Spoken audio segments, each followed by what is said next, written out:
अल्हम्दुलिल्लाह नहमदुहु व नस्तईनुहु व नस्तगफिरुहु व नुअमिनु बिही व नतवक्कलु अलैहि व नऊज़ु बिल्लाहि मिन शुरूरि अनफुसिना व मिन सय्यिआति अअमालिना मन यहदिहिल्लाहु फला मुज़िल्ल लहु वमन युज़्लिलहु फला हादिय लहु वअशहदु अल्ला इलाहा इल्लल्लाहु वहदहु ला शरीक लहु वअशहदु अन्ना सय्यदना व मौलाना मुहम्मदन अब्दुहु व रसूलुहु सल्लल्लाहु अलैहि व अला आलिहि व सल्लम तस्लीमन कसीरन कसीरा अम्मा बाद फ़अन अबी रुक़य्यत तमीम बिन औस अद्दारी रज़ियल्लाहु ताला अन्हु क़ाल इन्नन नबिय्य सल्लल्लाहु ताला अलैहि वसल्लम क़ाल अद्दीनु अन्नसीहा क़ुलना लिमन या रसूलल्लाह क़ाल लिल्लाहि अज़्ज़ व जल्ल व लिरसूलिहि व लिकिताबिहि व लिअइम्मतिल मुस्लिमीन व लिआम्मतिहिम औ कमा क़ाल अलैहिस्सलातु वस्सलाम। बुजुर्गों और दोस्तों, आप हजरात बहुत बहुत काबिल मुबारकबाद हैं। मदूदाबाद बस्ती के सारे बाशिंदगान और इस बस्ती में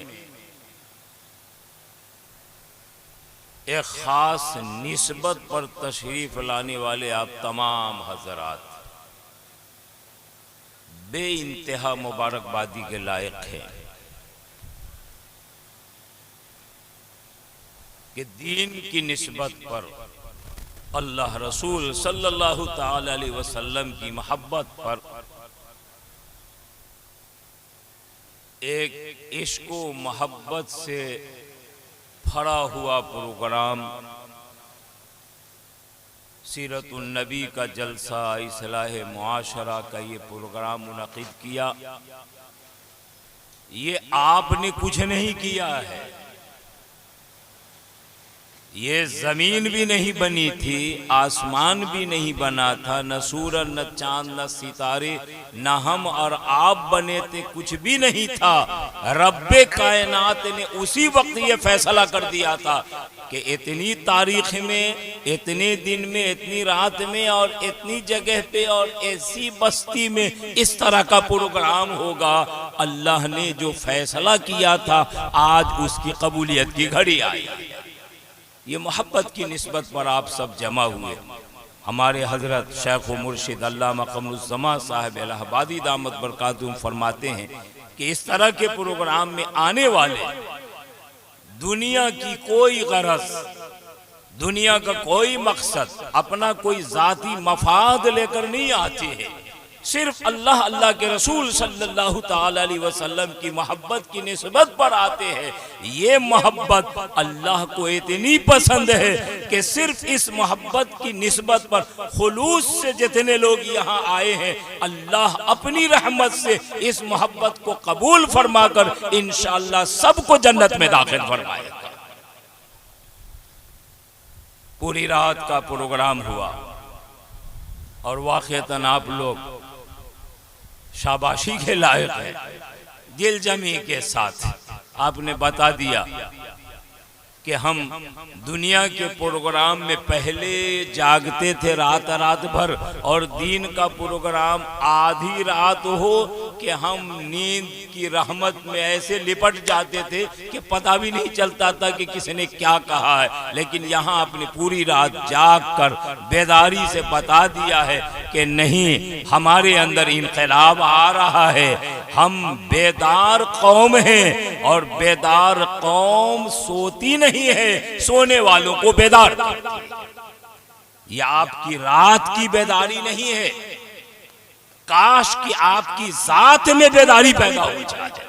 पूरी रात जो आपने तकरीरें सुनी है, चार चांद लगा दिया आपके नाज़िमे जलसा मुजाहिद हसनैन हबीबी साहब ने, और मुक़र्रिरीन हजरात आए, शोरा हजरात आए। मेरे दोस्तों बुजुर्गों, आपके सोए हुए दिलों को झिंझोड़ कर जगाने की कोशिश फरमाई है। आपकी जिंदगी में अगर इनकलाब आ जाए, और इसकी पहली अलामत आज फजर की नमाज में जाहिर होगी। अगर आज फजर की नमाज सबने, मैंने प्रोग्राम को इस तरह से मुरत्तब करा था कि तहज्जुद के वक्त में, आखिर वक्त में ये जलसा खत्म हो जाए दुआ पर, और ये आखिर वक्त मेरे दोस्तों अल्लाह की रहमत से हर तरह के खजाने बटने का वक्त होता है। किसी ने कहा है हर रात के आखिर पहरों में कुछ दौलत लुटती होती है, हर रात के आखिर पहरों में कुछ दौलत लुटती होती है। जो जागता है वो पाता है, जो सोता है वो खोता है। मेरे दोस्तों और बुजुर्गों, ये कौम फजर की नमाज के लिए जिस दिन जाग जाएगी इंशाअल्लाह, दुनिया की सोई हुई कौम को जगाने वाली। आज हाल हमारा क्या हो रहा है? आज देख लें, आज जुमा के रोज हमारी पहचान मस्जिद में होती है, 5 वक्त का क्या हाल होता है। जिस तरह जुमा की नमाज में आप अपने मुसलमान होने का सबूत पेश करते हो, काश कि हर रोज फजर की नमाज में वैसा ही सबूत देने लगे। दुनिया की ताकत नहीं है कि आपको मिटा सके। रखने वाली जात अल्लाह की है, जिसे अल्लाह रखे उसे कौन चखे। मेरे दोस्तों और बुजुर्गों, याद रखो, आप जब तक अपने रब से अपने मामले को ठीक रखोगे, अल्लाह पाक दूसरे दुनिया जहां के सारे मामलात को दुरुस्त फरमा देगा। किसी बुजुर्ग ने कहा है कि जब रब राजी तो सब राजी। रब को राजी करके देखो भाई, सबको राजी करके देख लिया, सबने सिवाय मुंह काला करने के आपको कुछ नहीं दिया है। जरा अपने रूठे हुए रब को राजी कर लो, और रब के महबूब नबी अकरम सल्लल्लाहु ताला अलैहि वसल्लम को जरा राजी करके देख लो। मेरे दोस्तों, दुनिया आपके कदमों में गिरे। पूरी रात का प्रोग्राम हुआ, नसीहत हुई। नसीहत का मतलब क्या होता है? एक साहबी हैं, कहते हैं कि नबी अकरम सल्लल्लाहु ताला अलैहि वसल्लम ने फरमाया कि पूरे दीन का निचोड़ नसीहत है। रात के शुरू से लेकर अब तक आप नसीहत न सुने भाई, सब ने अपने अपने एतबार से नसीहत फरमाई। ये नसीहत पूरे दीन का खुलासा। नबी अकरम सल्लल्लाहु ताला अलैहि वसल्लम ने फरमाया, अद्दीन व नसीहा, दीन तो नसीहत ही का नाम है। लेकिन नसीहत का ये मतलब नहीं जो हम लोग समझते, बुरी बात पर टोक देना, अच्छी बात की तरगीब दिलाना, शौक दिलाना। अरबी में नसीहत का मतलब होता है खैर खाही करना, भलाई करना। नबी ने फरमाया दीन तो नसीहत का नाम है। मतलब यह है कि दीन तो खैर खाही का नाम है। मतलब यह है कि आप अपने दिल में खैर खाही का जज्बा पैदा कर लो। किसके लिए? साहबा कहते कुलना लिमन या रसूल अल्लाह, अल्लाह के रसूल किसके लिए खैर खाही? हुजूर ने फरमाया लिल्लाहि अज़्ज़ा व जल, सबसे पहले अपने रब के लिए, अल्लाह के लिए। अल्लाह की खैर खाही का मतलब यह है अल्लाह पर ईमान हमारा मुकम्मल मजबूत होना चाहिए। हदीस में आता है ईमान ऐसा होना चाहिए कि आग में जलाया जाए उसे वो गवारा हो जाए। जान दे देना गवारा है, मगर ईमान का देना उसे गवारा। ये असल ईमान है मेरे दोस्तों और बुजुर्गों। अल्लाह पर ऐसा यकीन हो, ऐसा यकीन। हजरत इब्राहिम अलैहिस्सलातु वस्सलाम, बताओ कैसा ईमान था। और अल्लामा इकबाल ने कहा था, और यहाँ मुक़र्रिरीन हजरात सुनाते रहते आप हजरात को, आज भी हो जो बराहीम सा ईमान पैदा, आग कर सकती है अंदाज़े गुलिस्तां पैदा। इब्राहिम अलैहिस्सलातु वस्सलाम को आग में डाल दिया गया था।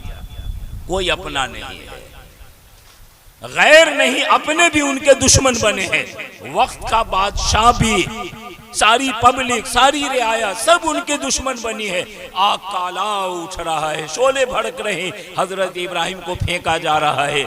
हजरत जिब्रील आते हैं, बादल के फरिश्ते आते हैं, बारिश के फरिश्ते आते हैं, कहते हैं इब्राहिम आप तो अल्लाह के दोस्त हो, आप खलीलुल्लाह हो, आप कहें अब भी बादल को हुक्म होता है, अब भी बारिश बरसती है और ये दहकती हुई आग ठंडी पड़ जाएगी, आप जरा हुक्म तो करो। हजरत इब्राहिम का ईमान देखो, कहते हैं कि वो रब जो मुझे इस इम्तिहान में डाला है वो सब देख रहा, वो सब जान रहा है। अगर वो रब इसी से राजी होगा तो मैं इसी पर तैयार हूँ, मुझे तुम्हारी कोई जरूरत नहीं है, मुझे अपने रब की रजा की जरूरत है। मेरा रब सब कुछ देख रहा, वो जिस हाल में रखे मैं उस पर राजी हूँ। फिर उस रब ने मेरे दोस्तों इस इम्तिहान और इस ईमान की आजमाइश पर क्या इनाम अता फरमाया। वो आग जो दहक रही थी, अल्लाह करीम ने अपने करम से उसे गुलजार बना दिया। मेरे दोस्तों सुन लो, आज भी अगर हम अपने ईमान को मजबूत रखते हैं, कुछ हो जाए, हमारा अल्लाह वो रब है। हमारा रब का मतलब होता है उसी ने हमें पैदा किया है, वही हमारा खालिक भी है, मालिक भी है, वही राजिक भी है, वही हाजत रवा, वही मुश्किल कुशा है। हर हाजत और जरूरत के सिलसिले में हमें उससे लौ लगाना।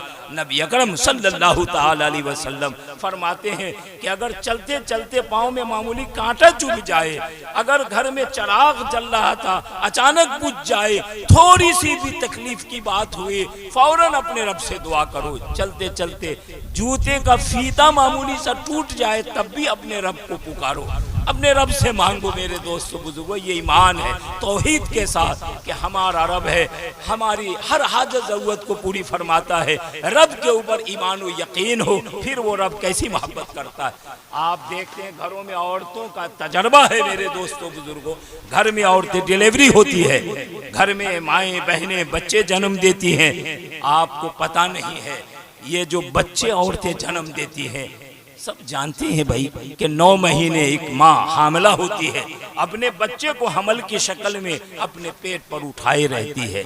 1-2 दिन आप 2-4 किलो का वजन लिए हुए आप रोजाना अगर इधर से उधर करेंगे तो हालत खराब हो जाती है।